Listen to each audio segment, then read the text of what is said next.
أنا حسام حبيب مربي إرهاب أنا وعيالي. الخزنة دي فضلت مكسورة ودهبي 3/4 سنة.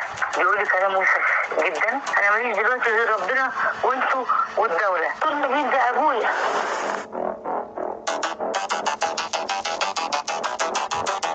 بصي يا فندم، أنا دلوقتي مش عايزة ابتديها زي كل مرة حكومة، لا أنا عايزة استنجد بالدولة بقى. تمام. الإنسان ده بيبتزني. تمام. هبعت لك ورقة تحويل من بنك ليه تمام. 10 مليون جنيه، وكمان لسه المفروض ليه فلوس تانيين. هو بيقول ان انا ساعدتك في شغلك.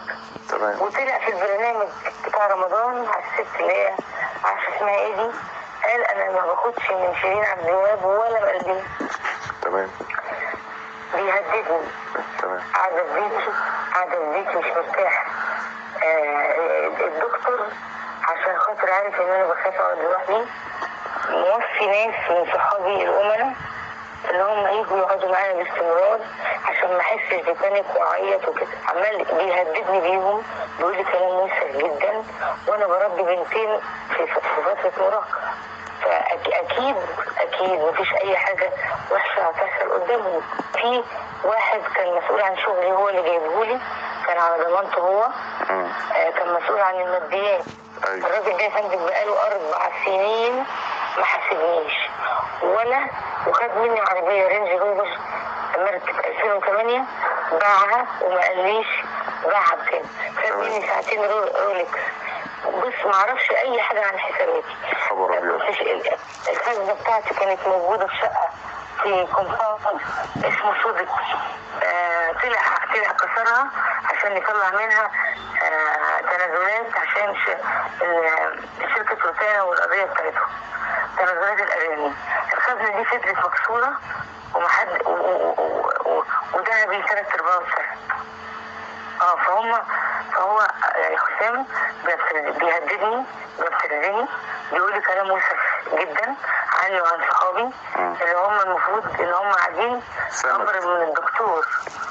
يعني هم مش مقيمين معايا، بس ساعات بيجوا ولما بيلاقوني تعبانه بيفضلوا جنبي لحد الصبح وبيمشوا في ميعاد شغلهم. ايوه. لان انا مش المفروض اقعد لوحدي، وانا يا فندم عندي مشاكل مع اهلي بسببه، واهلي متخلين عني تماما ومفيش حد. يعني انا ماليش حد خالص، انا ماليش دلوقتي غير ربنا وانتوا والدوله.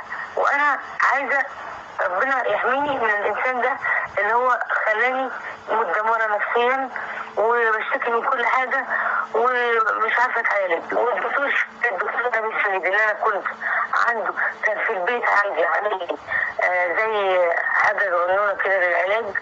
بعد جابني عنده البيت وبوظ لي العلاج، وبعد كده خدني الدكتور قعدني عنده وعالجني لمده 15 يوم وخلى جسمي نضيف بالكامل، وبعد جابني تاني برضه بالتهديد ورجعني تاني للقرف ده.